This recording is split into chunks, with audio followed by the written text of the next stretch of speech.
Voilà, sans plus attendre, on va accueillir Rodrigo Garcia, expert en gestion de crise, qui va vous apporter un regard complémentaire à celui que vous venez d'avoir du retour d'expérience du CHU de la Réunion par Stéphane, qui va vous parler de résilience et de choses qui se sont passées au CHU de Versailles. Voilà, je vous demande d'accueillir Monsieur Rodrigo Garcia. Bonjour, bonjour. Alors du coup, je me présente, je suis Rodrigo Garcia, je viens d'un cabinet de conseil qui s'appelle Chrysalide et qui est spécialisé dans la gestion de crise de manière générale, plus particulièrement dans la santé.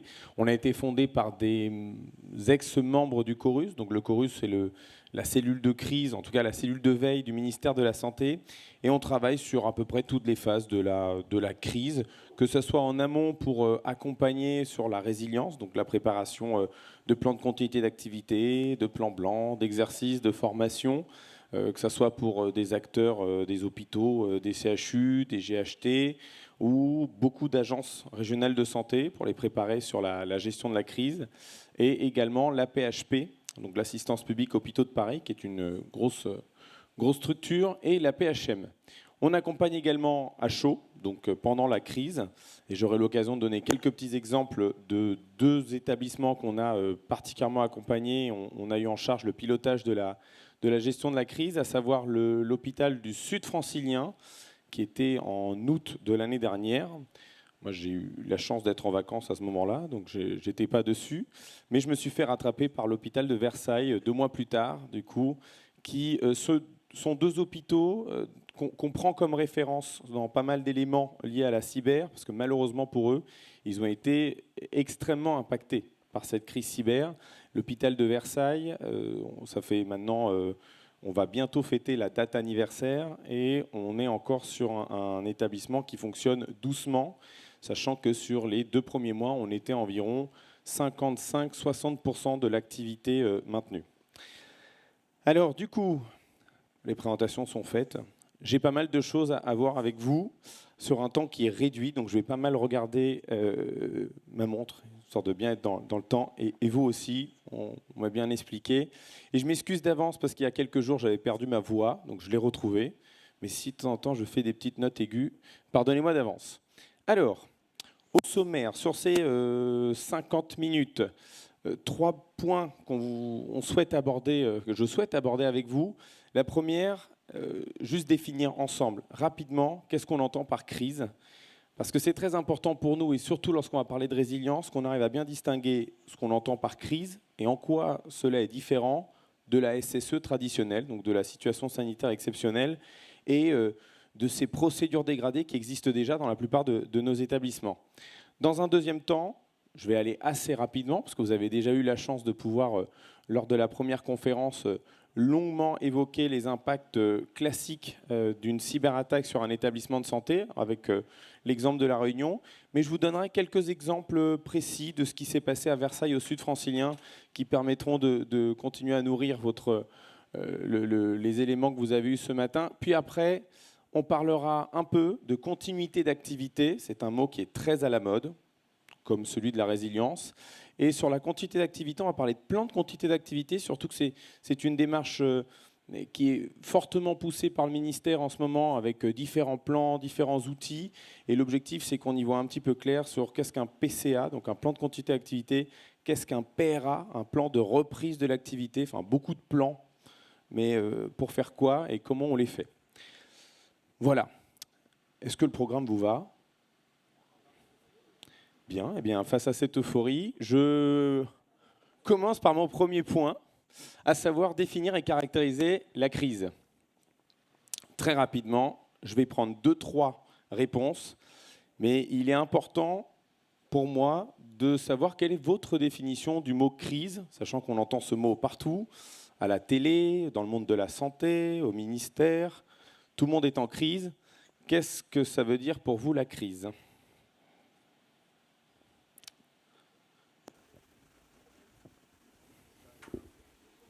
Ah, il y a un monsieur un premier volontaire. Pardon, déjà quelque chose de brutal et d'imprévu. Brutal et d'imprévu, très bien, super.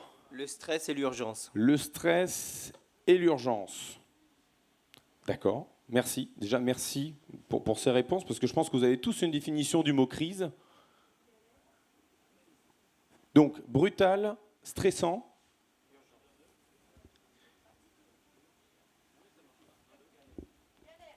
Galère. Très bien, j'aime bien, c'est un mot plus vrai, plus naturel, galère. Bordel, souvent. Ah, j'ai dit bordel, là, d'un coup, ça inspire pas mal de monde. Là devant, vous avez dit impact fort et arrêt. Okay. 1, 2. Bon, super. Donc du coup, stressant, brutal, impactant. Bon, je pense qu'on s'accorde tous sur ces définitions, en tout cas sur ces adjectifs, sur ce mot crise. Quelqu'un va en rajouter un dernier qui va tout chambouler ou affolement. Très bien. Alors, tout ce que vous venez de dire est vrai, et il existe plein de définitions de la crise, mais là je vais vous donner la définition que les professionnels de la gestion de crise, peut-être qu'il y en a dans la salle, on va plutôt adopter pour qu'on comprenne bien en quoi on va parler d'une crise dans un établissement et quand est-ce qu'on ne parlera pas de crise. Effectivement, une crise, c'est brutal, c'est stressant, c'est angoissant. Vous avez dit un mot, vous avez dit c'est...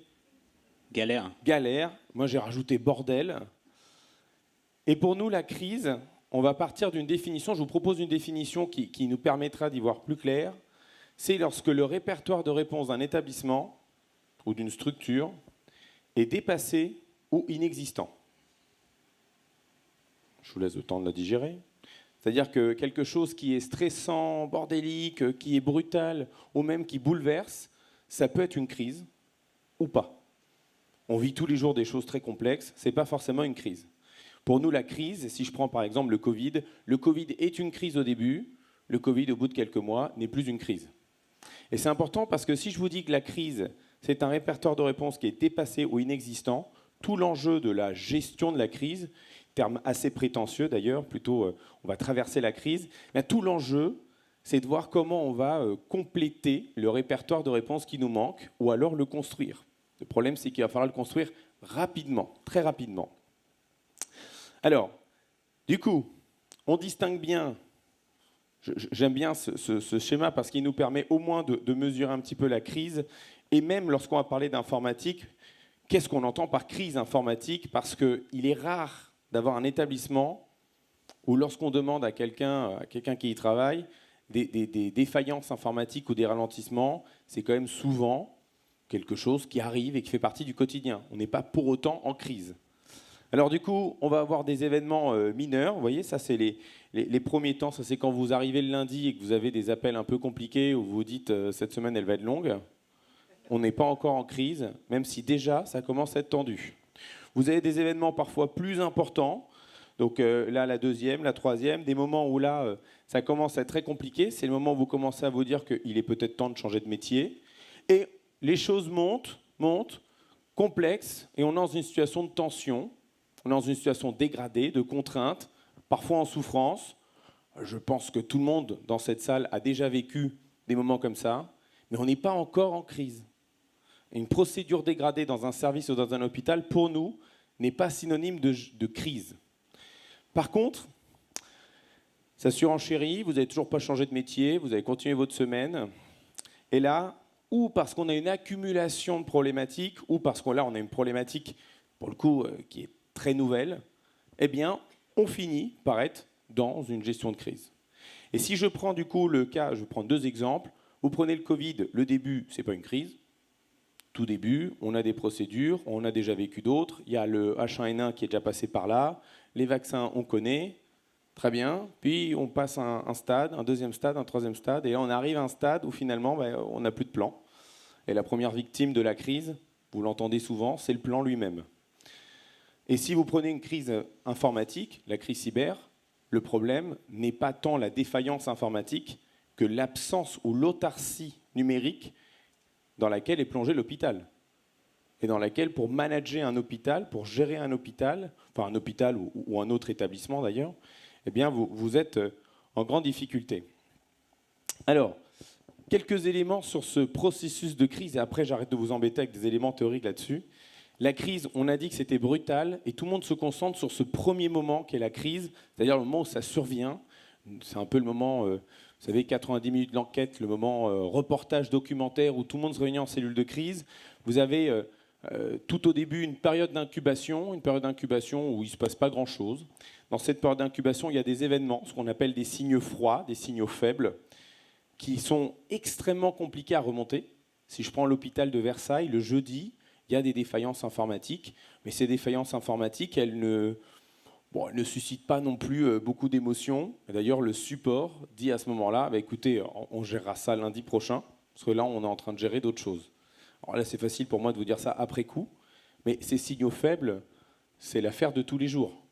Puis dans ces signaux faibles, la crise, elle commence à s'installer, mais il y a un moment, il y a un événement révélateur dans cette crise, et cet événement révélateur est ce qui met la structure réellement en crise. Et dans le cas de l'informatique, la chute des systèmes d'information dans une cyberattaque, effectivement, on vous a parlé potentiellement de perte ou de vol de données, de perte de certains systèmes, mais ce qui va souvent créer l'événement révélateur, ce n'est pas tant la cyberattaque elle-même que la résolution qu'on va mettre en œuvre, souvent, alors moi je vais prendre des cas assez extrêmes de cyberattaque, mais une cyberattaque où finalement vous allez vous retrouver à devoir protéger votre système en le coupant, et c'est bien cette coupure, ce confinement informatique qui vous met dans la panade, dans la difficulté.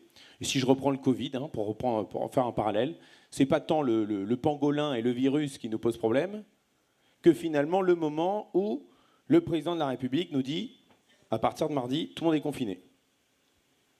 Et là, ça devient plus compliqué parce qu'on ne sait pas faire. En tout cas, on n'a jamais réfléchi à comment faire. Un professeur des écoles ne sait pas apprendre à lire un gamin de CP via Teams. Donc, il faut réinventer tout un système. Alors, apparaît une première phase de montée croissante. Nous, on va appeler ça les 3 premières heures, voire même les 3 premiers jours. On va beaucoup parler de la règle de 3. 3 premières heures, 3 premiers jours, 3 premières semaines, 3 premiers mois et 3 premières années. Et vous allez voir que dans cette règle de 3, à chaque fois, on a des stades différents. Donc, la première partie, une phase de surcharge cognitive, c'est le moment où tout le monde est très engagé, on se réunit en cellule de crise, on commence à sortir nos plans blancs, nos plans bleus, et c'est un moment rempli de solidarité. Donc les équipes SI, on vous apporte des croissants et des pains au chocolat le matin en disant on est de tout cœur avec vous, courage, ça c'est le début. Et même si tout le monde parle de ça, en imaginant que la crise c'est ça, eh bien bonne ou mauvaise nouvelle, sachez que c'est la partie la plus simple de la crise. Parce qu'à un moment, on arrive à une phase aiguë, alors, qu'on ne détecte qu'une fois qu'on a passé, on ne la voit pas arriver.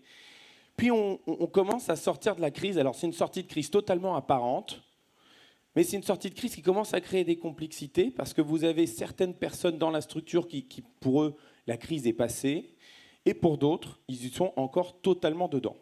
Et là, ça commence à devenir beaucoup plus compliqué à gérer. Vous reprenez le Covid. À 20h, tout le monde applaudit, tout le monde bravo les soignants, bravo l'hôpital, bravo la santé. On déconfine. Bon, en 2 jours, tout le monde est en soirée, tout le monde sort, tout le monde s'embrasse. Super, on a tout oublié. Par contre, pendant ce temps, vous avez encore des gens qui sont dans la crise. Ça, c'est ce qu'on appelle le fantasme de la sortie de crise, en tout cas l'apparente sortie de crise. Et là, arrive un moment, généralement dans l'informatique, en tout cas dans les cyberattaques, au bout des 3 mois, une rechute. Et cette rechute, ce schéma, il minimise. Il minimise totalement parce que la rechute, et si vous parlez à des établissements qui ont déjà subi des cyberattaques, c'est bien cette rechute qui est souvent beaucoup plus violente que l'attaque elle-même. C'est-à-dire que la première crise dont tout le monde parle est finalement la plus douce. Au bout de 3 mois, la rechute, la surenchère, elle est souvent due à des problématiques de ressources. Alors elles sont souvent ou humaines, ou parfois de matériel. Je prends l'exemple d'OVH, un client qu'on a accompagné. OVH a mis tellement... C'est un hébergeur. Ils ont eu leur serveur qui a brûlé du côté de Strasbourg. Ils ont mis tellement d'énergie à mettre plein de matériel pour résoudre la crise dans le premier temps, que très rapidement, on s'est retrouvé avec des difficultés du quotidien à avoir du matériel dont on a besoin, qui avait été surutilisé pendant la crise. Et si vous prenez l'exemple de Versailles, au bout de 3 mois, ou du Sud francilien, exactement le même dessin. on a des vraies difficultés en termes RH. Ce qui fonctionnait en termes de procédures dégradées dans les services fonctionne au début, mais finit par pas fonctionner au bout de quelques semaines. Les étiquettes papier, oui, au début, mais au bout de quelques semaines, vous allez avoir 4 Madame Traoré avec la même date de naissance, mais des résultats totalement différents. Et c'est là où ça devient problématique. Puis après, un retour d'expérience, un rajustement. Bon, ça, c'est des choses que vous connaissez. Mais gardez en tête les 3 premières heures, 3 premiers jours. Là, c'est le moment où ça monte, on s'organise. C'est le bordel, certes, mais tout le monde est dedans et tout le monde est dans la même direction.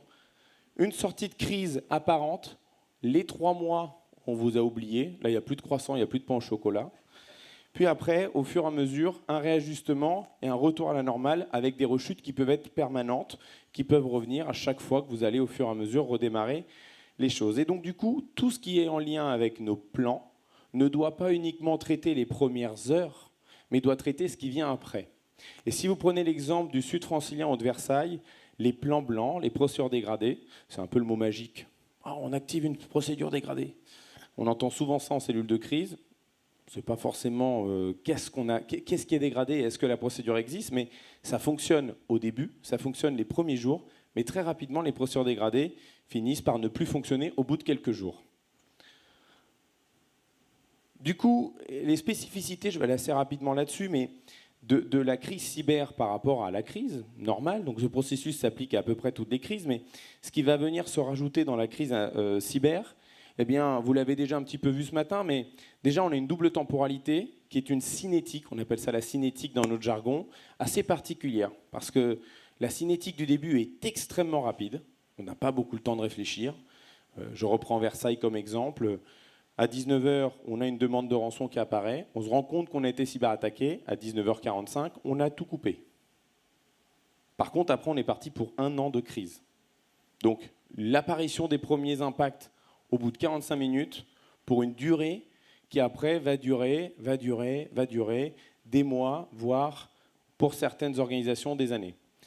La potentielle propagation qui fait qu'au début, finalement, dans cette crise, on va avoir beaucoup d'incertitudes, et c'est une complexité propre à la cyber, c'est que tout au début, on a surtout un océan d'incertitudes, et plus les jours et les semaines vont passer, et plus les incertitudes vont continuer d'augmenter malgré les apparences. Périmètre de compromission qui est totalement incertain et une menace adaptable, s'adapte aux mesures d'endiguement. Effectivement, les choses avancent aussi vite du côté de ceux qui défendent que de ceux qui attaquent. Particularité également de cette crise cyber sur sa gestion, et je ferai le lien après avec la partie plan, eh bien, lorsqu'on a l'occasion j'ai l'occasion de me balader beaucoup dans beaucoup d'hôpitaux, dans beaucoup de structures hospitalières, et dans beaucoup d'établissements médico-sociaux. Et ils ont une vraie culture, une vraie habitude de la crise liée à la continuité d'activité des soins. La mission première, c'est de maintenir l'offre de soins coûte que coûte. Et d'ailleurs, on a une vraie culture de toute crise exogène, pardonnez-moi, à l'hôpital, c'est-à-dire qui arrive de l'extérieur. Un attentat, plein de victimes, et l'hôpital doit savoir répondre à cet afflux important. La particularité de cette crise, c'est que la crise et le danger ne vient pas de l'extérieur, mais vient bien de l'intérieur. C'est notre propre système qui est malade. Donc du coup, dans le cadre d'une cyberattaque, on se fait cyberattaquer, on a une coupure des systèmes d'information. D'un côté, vous avez tout l'hôpital ou toute la structure, pareil pour un établissement médico-social qui doit continuer son activité, et en parallèle, eh bien, vous avez une crise informatique, parce qu'il faut redémarrer, identifier, voir s'il y a eu des pertes, voir si on va pouvoir, les sauvegardes sont compromises ou pas. Et entre ces deux crises, entre ces deux mondes que peu de choses regroupent, c'est toute la complexité, eh bien, il y a une sorte de continuité d'activité grâce à un minimum vital. C'est-à-dire qu'ici, au début, on va sortir des procédures dégradées, on va sortir en papier, mais très rapidement, si je prends l'exemple d'un hôpital, eh bien, les services vont vous dire, écoutez, nous, on peut travailler, mais par contre, il nous faut un fax. On peut travailler, mais il nous faut au moins un ordinateur et une imprimante. Et du coup, l'informatique va devoir, en même temps qu'elle travaille sur sa reprise du système d'information, travailler la continuité d'activité à très très court terme. Je parlais de l'événement révélateur, je voulais juste illustrer la difficulté, parce que là on théorise, on voit des PowerPoint, on pense qu'une cyberattaque, c'est quelque chose qu'on voit arriver. Et la cyberattaque, elle est si complexe à voir arriver parfois, surtout dans des structures hyper résilientes où les ralentissements des systèmes d'information sont parfois quelque chose qui arrive avec une certaine récurrence. Eh bien, l'exemple du Sud francilien et de Versailles, ce qui a permis de révéler la cyberattaque, ce n'est pas le ralentissement des systèmes d'information, ce n'est pas nos systèmes de sécurité, mais c'est le fait qu'à un moment, les cyberattaqueurs se sont dit, bon, ils ont du mal à percevoir, donc du coup, on va imprimer sur toutes les imprimantes de l'établissement la demande de rançon. Donc là, vous avez la demande de rançon, on a juste changé les liens du dark web. Et donc du coup, cette demande de rançon qui commence à sortir dans toutes les imprimantes. Donc je disais, à 19 h, un samedi, fin du mois de novembre, ça faisait déjà 15 jours que le virus était dedans. Alors ça vous fait sourire. Le but n'est pas qu'on se moque, bien au contraire de Versailles ou du Sud francilien, mais bien qu'on comprenne la difficulté de ces signaux faibles et la manière dont on les détecte. Et j'insiste parce que l'un des premiers dysfonctionnements qu'on a, ou la première complication qu'on a, c'est la remontée de cette information, surtout dans des structures qui sont par nature hyper résilientes. Et cette hyper résilience, elle apporte beaucoup de bons, mais elle apporte des limites lorsqu'il s'agit d'essayer d'anticiper au maximum le début de crise. Alors, du coup, maintenant qu'on a compris, la crise, c'est un processus, c'est un répertoire qu'il faut construire, et on peut avoir des cinétiques très très variées. Il peut y avoir aussi différents univers qui cohabitent ensemble, comme notamment la santé et la partie cyber. Ce module 2, je vais assez rapidement, parce que vous avez déjà vu la réunion des exemples assez précis, vous avez eu l'occasion d'en parler. Je voulais vous montrer quelques exemples du site internet. Une cyberattaque, ce n'est pas quelque chose qui est fait par des adolescents boutonneux dans une chambre qui s'ennuient. C'est des réseaux, c'est des professionnels, c'est des gens dont c'est leur métier et le font plutôt bien. Et vous voyez là le service client. Donc ça, c'est le site internet que vous retrouvez sur le dark web. Vous avez, donc là, c'était pour le Sud francilien, la demande de rançon. Donc vous avez un numéro de client, un numéro d'identification. Vous avez différents modes pour payer. Donc vous pouvez échelonner votre paiement. Ça ressemble à une centrale d'achat. Et vous avez même un numéro pour contacter les attaquants, voir si vous voulez négocier ou peut-être revoir la prestation. Derrière, vous avez quelques échantillons de ce qu'ils ont récupéré, de manière à bien vous projeter dans la donnée qu'ils ont. Et là, vous allez avoir du coup des données de ce type-là. Donc vous allez avoir des accords de confidentialité, des ordonnances. Alors, bon, beaucoup d'informations qui finalement n'est pas traitée. Donc en soi, elle n'est pas dangereuse comme ça, mais en tout cas, elle montre bien que les attaquants ont récupéré plusieurs téras de données et dedans, peut-être, des données qui sont sensibles, qui peuvent être revendues et qui peuvent être revendues assez cher.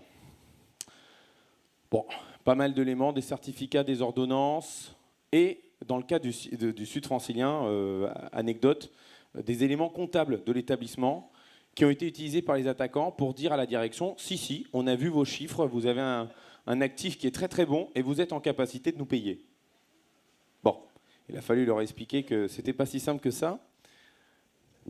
Des résultats d'analyse, des électrocardiogrammes.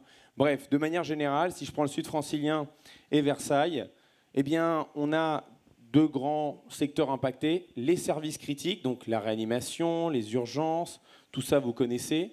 Ce qui est le plus impactant, c'est le plateau technique dans un hôpital. Donc l'imagerie, la biologie, la pharma. Et la problématique, c'est que chacun sait gérer sans informatique. La pharmacie, ils ont des robots, le robot ne fonctionne pas, c'est pas grave, on fait ça manuellement, il n'y a pas de souci, on sait faire. Il faut faire du réapprovisionnement, il n'y a pas de souci. Si on a perdu les ordonnances ou si on a perdu du coup la prescription, c'est pas grave, on repasse à la main, pas de souci. Pour la biologie, pas de souci, on s'appuie sur un réseau de villes, on s'appuie sur la structure voisine, si elle n'est pas sur le même système d'information que nous. Et si vous prenez l'imagerie, on a des techniques, les machines peuvent nous permettre de voir des images. Bon, pareil pour les urgences, pareil pour l'AREA. Par contre, quand vous commencez à tout faire en même temps, tout activer en même temps, là, ça devient compliqué. Parce que pour un résultat qui normalement arrive en 45 minutes, là, le résultat arrive au bout de 3 heures. Et là, ça devient beaucoup plus complexe. Surtout que, même en termes RH, le besoin de renfort que vous avez devient quand même très important, surtout lorsque vous avez plusieurs services qui ne fonctionnent pas. Et dernier point, la procédure dégradée d'un service est généralement construite en partant du principe que le reste de l'hôpital fonctionne. Il est rare d'avoir une procédure dégradée qui prend en compte le fait que tous les autres sont également en procédure dégradée dans leur fonctionnement. Et là, on ne parle que du métier. Aller manager un ESMS ou un hôpital, aller manager sans intranet, sans mail, sans liste de diffusion, aller faire de la communication sans ordinateur. Je vous donne un iPhone, puis vous gérez la com institutionnelle et la com interne de la structure.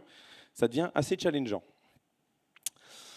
Alors, la continuité d'activité. Maintenant, la particularité finalement de ces crises, c'est qu'on a un répertoire de réponse qui n'existe pas, vous l'avez bien compris. Et pour cela, il y a plein de manières de se préparer, de travailler cette fameuse résilience. Il y a le fait de faire des exercices, il y a le fait de donner une culture déjà de la cyberattaque, parce que pendant très longtemps, là moi j'arrive ici, je suis ravi de voir qu'il y a autant de monde pour parler de cyber. Mais vous savez, il y a encore 3 ans, la cyber, c'était un problème qui était perçu comme un problème de, pardonnez-moi le terme, mais un problème de geek. C'est-à-dire que les directions générales n'étaient pas très sensibles aux problématiques cyber, puis les professionnels non plus. On nous disait souvent, vous savez, des pannes informatiques, on en a tous les jours, hein, et ça ne nous empêche pas de continuer à travailler et de travailler correctement. C'est vrai que l'hôpital de Dax a quand même permis d'être un peu le lanceur d'alerte, même si, je vous le dis, je n'assumerai pas l'avoir dit, mais au début, quand il y a eu l'hôpital de Dax, au niveau un peu central, très parisien, on s'est dit, bon, l'hôpital de Dax, c'est tragique, mais ils sont loin, ils ont peut-être moins de capacité, moins de matériel. Eh oui. Mais au fur et à mesure, ça s'est rapproché de l'Île-de-France, ça s'est rapproché de Paris. Vous avez eu le Sud francilien et Versailles, et c'est ce qui a finalement réellement lancé toute une dynamique également de mise en place de plans, de travail, de résilience. Et après, on a eu des régions qui étaient plus ou moins touchées, avec notamment la Bretagne. La Bretagne a subi un nombre d'attaques incalculables, mais avec des success stories en Bretagne d'établissements qui se sont confinés, qui ont bien géré leurs procédures, qui ont été rapides et qui ont permis d'éviter même que vous en entendiez parler. Donc du coup, pour travailler tout cela, on a plein de plans, et notamment le plan de continuité d'activité. C'est-à-dire qu'il faut qu'on arrive à répondre et à produire un répertoire de réponses. Premier enseignement, et là je vous rapporte le retour d'expérience qu'on a du Sud francilien et de Versailles. Initialement, ce qui existe dans la santé, c'est ça. Une cellule de crise décisionnelle qui s'appelle la CCH, cellule de crise hospitalière. Vous déclinez pour le médico-social, c'est la même chose. Il existe une cellule de crise. Le problème de cette cellule de crise, c'est que vous mettez 10-15 personnes qui, au quotidien, lorsqu'on a des crises et des crises SSE, sont censées récupérer de l'information, la voir, la traiter, donner un cap et faire le lien avec le terrain, un terrain qui est extrêmement autonome.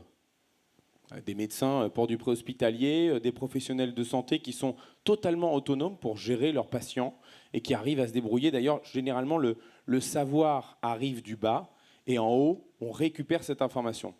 Particularité de la cyber, là c'est un peu compliqué. Et d'ailleurs, c'est ça qui rend parfois les crises de cyber très douloureuses pour les professionnels de santé, c'est qu'ils sont désarmés. Ce n'est pas leur langage, ce n'est pas leur univers, et en même temps, on leur empêche de faire ce qu'ils savent et ce qu'ils peuvent faire.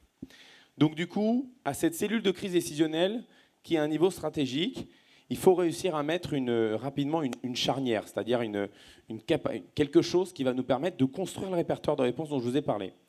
Alors, qu'est-ce qu'on met très rapidement en place? Une cellule de continuité des soins, une cellule DMC, directeur médical de crise, une cellule plan blanc. Donc c'est une cellule, généralement celle-là, elle existe. Parfois elle est gérée par le SAMU, parfois elle est gérée par les médecins. L'idée, c'est de travailler sur le parcours patient. Et le parcours patient, du coup, maintenant qu'on n'a plus d'informatique, maintenant qu'on n'a plus rien, comment on construit le parcours patient? On a une cellule ou une sous-cellule, mettez la sémantique que vous voulez, qui va travailler sur ce parcours, comment on fait, comment on s'occupe des patients.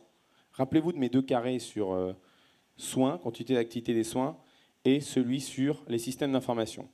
En même temps et en parallèle, on a une cellule de crise SI. Dans cette cellule de crise SI, ne la minimisez pas. Elle est très complexe, déjà parce que les équipes SI ne sont pas forcément formés à se gérer en gestion de crise. Et si vous prenez l'hôpital de Versailles, mais Sud-Francien, on était plus ou moins sur le même volume, l'hôpital de Versailles, en arrivant le samedi, ils étaient 15. Au bout de 24 heures, on était 80 dans la cellule de crise ici. Donc déjà, il faut trouver la place. Puis en plus, vous avez une complexité, c'est qu'il y a beaucoup de gens de l'extérieur qui viennent vous aider. Et ils ont plein de compétences qu'il faut mettre à profit. Mais il faut réussir à intégrer, à organiser ces 80 personnes qui travaillent. Et après, je vous l'ai mis en pointillé, juste pour être très honnête avec vous, parce qu'on ne l'a pas fait. Et ce n'est pas faute de le dire et de le savoir, mais on aurait dû le faire. Et c'est un enseignement maintenant qu'on en tire à mettre en place dès le début. C'est une cellule sur tout ce qui va être fonction administrative, support et logistique. C'est-à-dire que dès lors qu'on a une cyberattaque, OK, on va réunir un groupe de personnes dans une cellule qui va réfléchir à comment on paye les gens à la fin du mois, comment on approvisionne logistiquement, comment on gère la communication. Oui, très bien, on va faire ça, on va faire ci. Super. Et comment on le communique aux gens? Comment on se met d'accord sur tous ces éléments-là? Et donc, du coup, c'est une cellule fonction administrative et support. Ces 3 cellules, elles répondent, elles construisent un répertoire de réponses avec des professionnels dans ces domaines-là. Elles font des points de situation entre elles, elles se mettent d'accord et ces éléments remontent à une cellule décisionnelle qui, elle, va donner le cap. Pourquoi on insiste dessus? Parce que le point de départ qu'on a, c'est une seule cellule de crise qui est la cellule de crise décisionnelle, la CCH, qui se concentre à vouloir tout au début répondre à toutes les problématiques et ce n'est pas possible. Ça ne fonctionne pas. Sud-Francilien, on a eu du mal à les mettre en place. Ça a été douloureux. On l'a appris. À Versailles, on l'a mis en place beaucoup plus rapidement, sauf la jaune. Et on a gagné en efficacité. Et on a gagné également sur le nombre d'éléments qu'on a réussi à résoudre. Là, je vous ai mis quelques exemples. Alors, pour les SI de type de cellules, avec ce qu'on va avoir après à l'intérieur, mais je laisserai l'occasion, si vous êtes intéressé pour savoir comment on organise ces cellules de crise DSI, en tout cas comment on a fait jusqu'à maintenant, à qu'on puisse en parler un petit peu plus tard et voir comment on construit des sous-cellules, applicatifs, infra, sécu, et ainsi de suite. Alors, du coup, la communication, le parcours, la construction de ce parcours. Là, vous voyez une newsletter, c'est la newsletter papier qu'on donne tous les jours à l'ensemble de l'hôpital, qui reprend énormément d'éléments sur le système d'information, le mot d'ordre, avec une sémantique qui doit être prudente. Versailles, on a dit débranchez tout. Et débranchez tout, on a tout débranché. Les câbles HDMI, les câbles VGA, chaque moniteur et chaque moniteur qui, en fait, parfois n'était même pas connecté au réseau. Alors ça vous fait sourire, imaginez le bordel, je reprends le terme, dans lequel on s'est retrouvé, alors que personne n'a dit débrancher tout. On parlait de débrancher des câbles réseau. Mais le débrancher, c'est transformé en débranche tout. Tout. Même des prises courant. L'organisation des soins, le soin, la biologie, la napath, l'imagerie, la pharma, l'activité, où est-ce qu'on en est, comment on accompagne les équipes, comment on répond, tous ces éléments-là d'organisation qu'on construit et qui sont là-dedans. Maintenant, la continuité d'activité, qu'est-ce que ça veut dire? Bon, là, on vous a mis la définition de la norme ISO 22301, parce que les plans aiment bien être normés, et on a des normes internationales là-dessus. Capacité d'un organisme à poursuivre la fourniture de produits ou la prestation de services à des niveaux acceptables est préalablement définie. Le PCA, ça nous vient de l'industrie. Vous avez des chaînes de production avec plein de machines, hein, donc imaginez Chaplin, les temps modernes, avec plein de roues et plein d'engrenages qui s'enchaînent. Et l'idée du plan de continuité d'activité, c'est savoir si l'une des roues arrête de fonctionner, comment on continue à maintenir la continuité de la chaîne. C'est ça à la base, la continuité d'activité.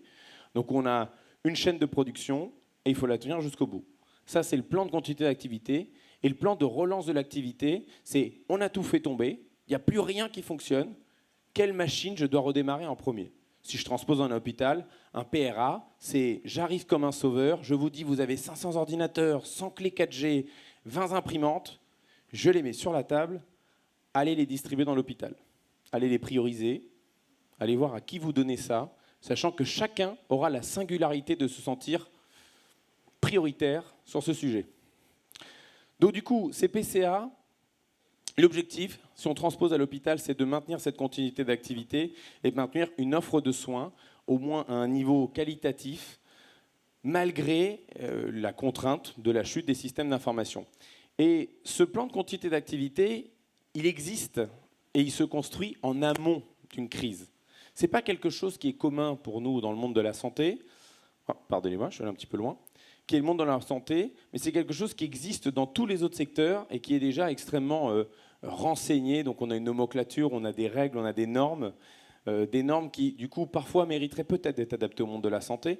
Par exemple, les banques, elles font du PCA, mais comme elles étudient chaque processus, chaque élément clé, eh bien, une banque, alors qu'elle a des éléments beaucoup moins critiques que vous à gérer, elle a 80 personnes qui s'occupent de faire un plan de continuité d'activité. Mais il faut qu'on transpose ça au monde de la santé parce qu'on n'est pas prêt d'avoir 80 personnes qui travaillent sur un plan. Du coup, la continuité d'activité, il faut la distinguer, ce PCA, avec une cartographie des risques. La cartographie des risques, généralement, elle existe déjà, elle existe dans votre plan blanc ou dans votre PSSE, dans votre plan de situation sanitaire exceptionnelle ou plan bleu. Et cette cartographie, elle reprend de manière très probabilistique les éléments qui peuvent vous arriver. C'est intéressant parce que la cartographie des risques, elle aborde le sujet selon qu'est-ce qui peut m'arriver, alors que là, le plan de continuité d'activité, c'est pas qu'est-ce qui peut m'arriver, c'est peu importe ce qui m'arrive, si je me retrouve dans la situation où je ne peux pas faire telle ou telle chose, comment je gère ? Quelques notions clés sur lesquelles tourne ce plan de continuité d'activité, 3 éléments. Le premier, le DMIA, la durée maximale d'interruption admissible. Je n'ai pas dit encore système d'information, ça peut être système d'information ou autre chose, on va le voir juste après, mais c'est l'évaluation du temps pendant lequel on peut se passer de quelque chose. Donc ça peut être des systèmes d'information, mais ça peut être peut-être là tout de suite l'électricité, ça peut être la biologie, peu importe, mais en tout cas on va évaluer combien de temps on peut se passer d'un élément sans que ça perturbe de trop notre organisation, pour du coup voir si on peut attendre, ou alors s'il faut trouver un moyen de contournement au sujet. Un BIA, Business Impact Analysis, c'est tout simplement l'analyse des impacts. C'est-à-dire que si je vous dis pas de système d'information, dites-moi concrètement quel est l'impact chez vous. Et cet impact-là, il n'est pas simple à définir. D'ailleurs, si je me retourne vers vous et je vous dis, êtes-vous capable de me définir très concrètement quel est l'impact métier d'une chute des systèmes d'information dans vos métiers, dans vos structures, vous allez voir que c'est assez complexe. Oui, on arrive à comprendre qu'il n'y a pas d'ordinateur, mais au-delà de ça, quel est l'impact réel de ce que vous allez réussir à produire in fine? Alors peut-être que certains vous allez me dire rien du tout, peut-être que d'autres vous allez me dire il faudrait que je vois, peut-être que si, peut-être que non.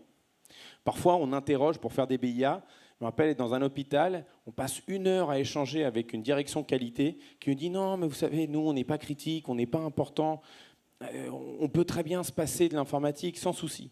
Et au bout de la 50e minute, le meilleur pour la fin, on se rend compte que toutes les procédures de gestion de crise sont numérisées. On est dans une politique zéro papier. Et donc, du coup, même les procédures de chute des systèmes d'information se retrouvent dans un serveur qui sera des premiers à tomber si on a une coupure des systèmes d'information. Bon, c'est assez, ça fait sourire, mais ça arrive à beaucoup de structures, parce que ça répond à finalement 2 sujets très différents. Et la stratégie de continuité d'activité de contournement, c'est très simple. Est-ce que vous ne pouvez pas, est-ce que vous serrez les dents et vous attendez que les choses reviennent? Est-ce que vous pouvez le faire? Ou alors est-ce que vous ne pouvez pas? Et dans ce cas-là, il faut que dès le début, on commence à réfléchir à une solution de contournement. Ce plan de continuité d'activité, il va se concentrer normalement sur 4 thèmes. Je vous parlais de l'indisponibilité. Nous, aujourd'hui, ce qui nous intéresse, c'est le système d'information. Mais en réalité, quand on construit un PCA, on le travaille sur 4 sujets. L'indisponibilité des ressources humaines, mouvement social, accident, peu importe, mais quelque chose qui empêche les gens d'arriver. On a beaucoup parlé de plans de continuité d'activité pendant le Covid, notamment dans les forces de l'ordre, chez les pompiers, chez les médecins, de personnes qui étaient malades. Et bien ça, c'est le PCA lié à l'indisponibilité de ressources humaines. Vous avez l'indisponibilité des systèmes d'information, qui est celui qui nous intéresse aujourd'hui, qui est celui qui est poussé par le ministère. L'indisponibilité bâtimentaire, on ne peut plus accéder à cette salle, on ne peut plus accéder à cet espace. Est-ce qu'on peut s'en passer ou pas? Est-ce qu'on a un endroit alternatif? Est-ce qu'on peut attendre? Ou alors est-ce qu'il faut obligatoirement qu'on ait un endroit alternatif? Et l'indisponibilité des fournisseurs, les personnes qui finalement vous fournissent la logistique, le matériel. Ces indisponibilités, on travaille les 4.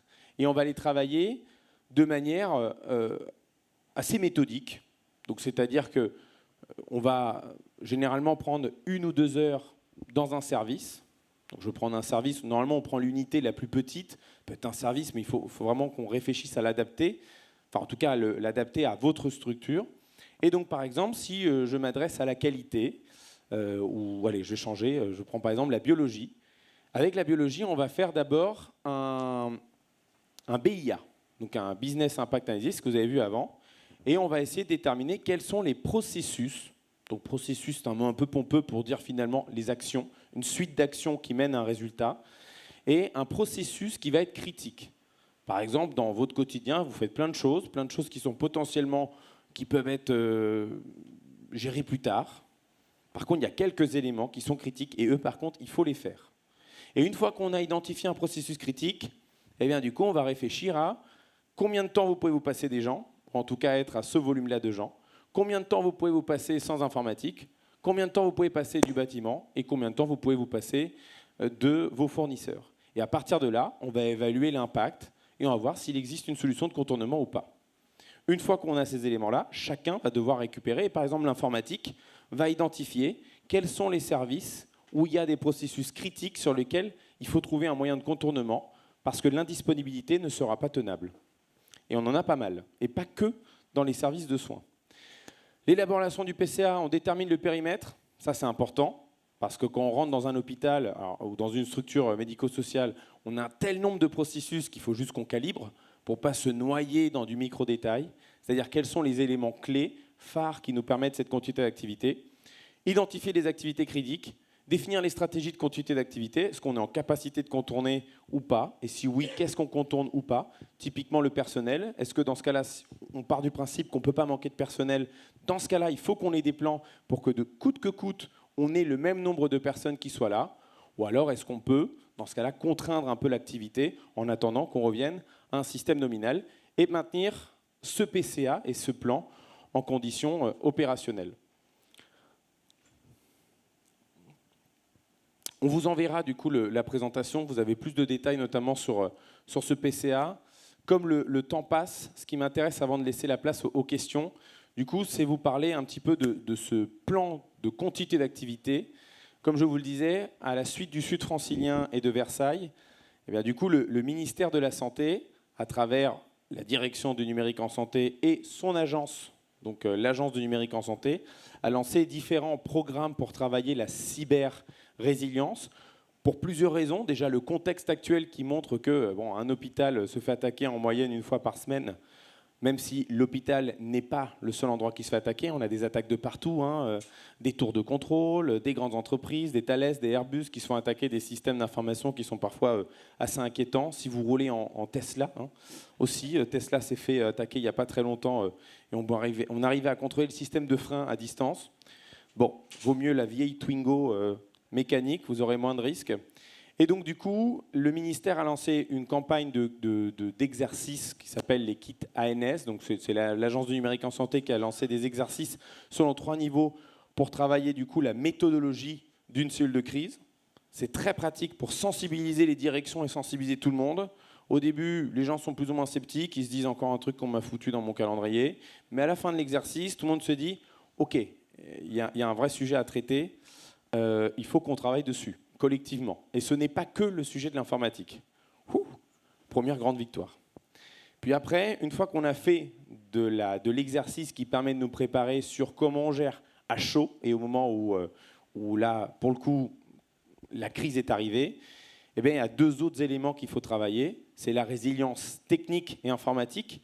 Donc là, du coup, c'est les éléments des investissements, c'est de l'argent, c'est de l'infrastructure. Puis après, il y a également le fait de travailler nos plans. Et à ce sujet-là, du coup, on a le programme CARE qui, du coup, amène, c'est un programme qui a été lancé par la DNS il y a quelques mois, qui, du coup, a travaillé un plan blanc numérique qui vient se rajouter comme une nomenclature de base dans laquelle chaque structure peut récupérer et adapter ce plan blanc numérique. Notamment, on est en train de travailler au niveau central sur un ORSAN. Donc un ORSAN, c'est le répertoire de réponse de la santé en termes de crise, un ORSAN NUM, un ORSAN numérique. Et également, on a mis en place du coup des PCRA.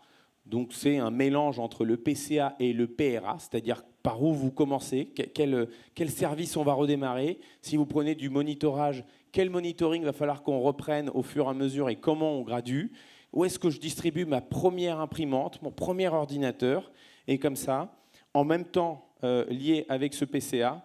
Et donc du coup, on a construit un PCA cadre qui est une nomenclature. En ce moment, elle est en expérimentation sur plus d'une vingtaine d'établissements.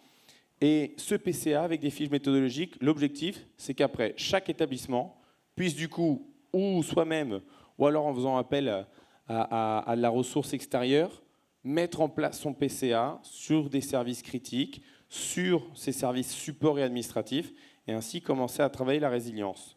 Le jour où on y arrivera, le jour où on aura ces éléments, une cyberattaque, et je fais le lien avec le tout début de ma présentation, l'objectif, c'est que ce ne soit plus une crise.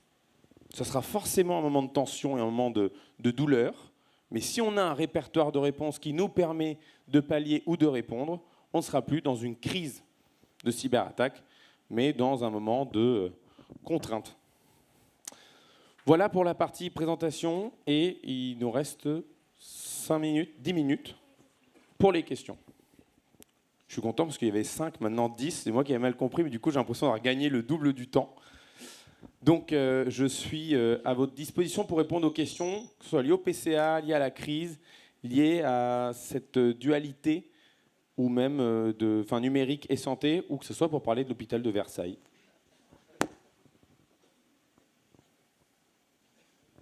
Y a-t-il des questions ? J'allais dire, c'est le bon côté de passer juste avant le déjeuner, c'est que du coup, on perd toute la salle. Bonjour, merci beaucoup pour cette présentation. Moi, j'ai 2 questions, parce qu'on m'a dit que je ne peux pas en poser plus, sinon j'aimerais bien. J'avais une première question sur comment vous gérez la coordination entre les besoins en matière de reprise d'activité et les besoins également en matière d'investigation liés à l'incident. Comment vous arrivez à gérer ça ? On sait que les besoins en matière d'investigation sont assez chronophages, en tout cas on a besoin de temps. Et de l'autre côté, on a la partie stratégique qui a besoin de reprendre des activités rapidement. Ma deuxième question ou remarque, c'est j'ai pas compris pourquoi vous décorrélez la partie cartographie des risques et le plan de continuité, alors qu'on sait que ça fait partie, en tout cas le plan de continuité, dedans il y a le processus de gestion des risques, identification des risques et scénario de risque. Donc j'ai pas très bien compris pourquoi on décorrèle les deux. Merci beaucoup. Merci pour vos questions. La première question est très complexe, la deuxième est très simple. Je vais commencer par la deuxième. Je ne décorrèle pas, la présentation est faite sous ce sens-là. C'est juste pour vous dire que la cartographie existe aussi déjà dans un plan blanc. La cartographie n'est pas un PCA. Mais vous avez totalement raison, pour faire un plan de continuité d'activité, je vous parlais de processus, à un moment il faut bien cartographier les processus. Mais au même titre qu'avant même de parler, là sur ce qu'on a des gros exercices, des grosses attaques, le premier besoin d'une direction générale, c'est d'avoir une cartographie des impacts fonctionnels ou des impacts métiers. Donc ça veut dire une cartographie qui me montre que mon DPI ne fonctionne pas, ok. Et alors, ça fait quoi ? Qu'est-ce qui se passe réellement ? Ah ben, si ce logiciel ne fonctionne pas, concrètement, on ne peut plus gérer, par exemple, tout ce qui va être les transfusions.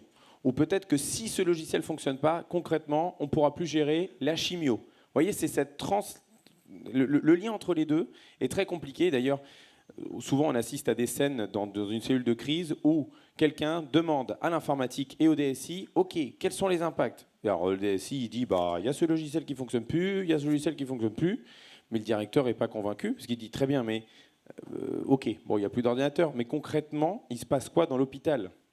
Et là, on a une première difficulté. C'est pour ça que ça nous aide de travailler ça en amont. Ça, c'était la deuxième question. La première question, eh bien, vous avez identifié le cœur du problème. Lorsque la crise commence, donc imaginez-vous, là on est dans une cellule de crise, vous avez le directeur général qui arrive, qui du coup gère sa cellule, et au début, alors je dis ça, j'en fais pas une généralité, mais généralement, va croire que c'est un problème principalement informatique. Va regarder le DSI, alors où est-ce qu'on en est, où est-ce qu'on en est, où est-ce qu'on en est, qu'est-ce qui va, qu'est-ce qui ne fonctionne pas, d'accord. Puis du coup, à un moment, on va se poser la question de est-ce qu'on coupe pas ? Ça, c'est déjà une question qui n'est pas simple à trancher pour un directeur général, parce que si vous lui dites « si je ne coupe pas tout, on risque de tout perdre », eh bien, il vous dit « coupez ».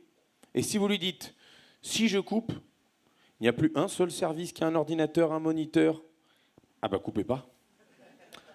Ah oui, mais il va falloir trancher, monsieur le directeur. Ah oui, mais il va falloir m'en donner un peu plus, du coup.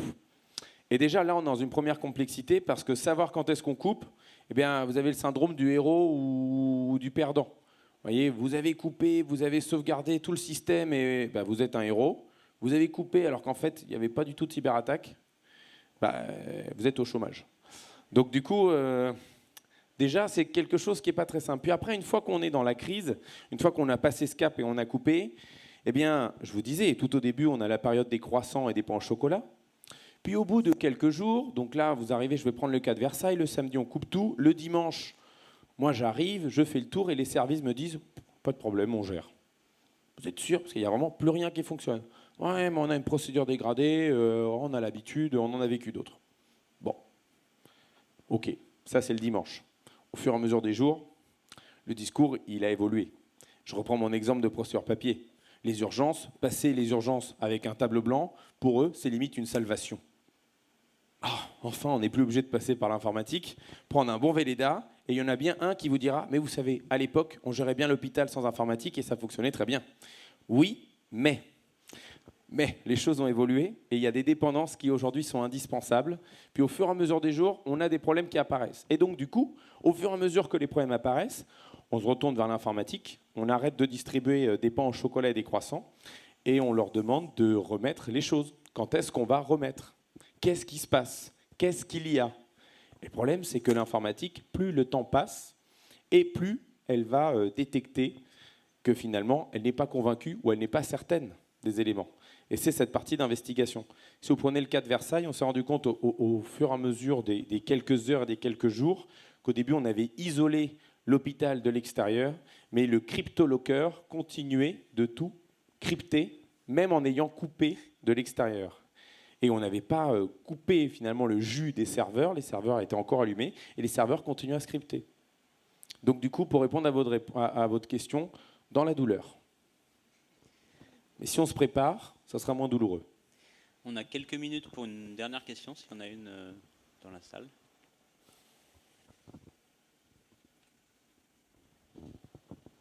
Plus de questions? Vous avez faim? Merci beaucoup, Rodrigo. Merci. Merci.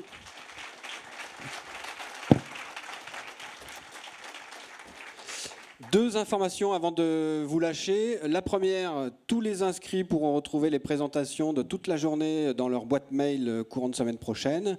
Vous pourrez aussi retrouver la captation vidéo de l'intégralité des interventions sur la chaîne YouTube du GCS Thesis. Deuxième information, on a la chance d'avoir Rodrigo Garcia avec nous encore la semaine prochaine, qui dispense une formation pour les directeurs de nos membres, plutôt adressée aux établissements sur la gestion de crise. C'est lundi 27 de 9h à midi, il reste encore quelques places. Pour vous inscrire, c'est sur le stand cyber qui est juste à gauche en sortant. Voilà, et le repas, vous serez guidé par nos amis en bleu. C'est derrière dans le jardin. Voilà. Merci à tous. On se retrouve à 13h30 tout à l'heure. Bon appétit et merci à tous de votre présence parmi nous.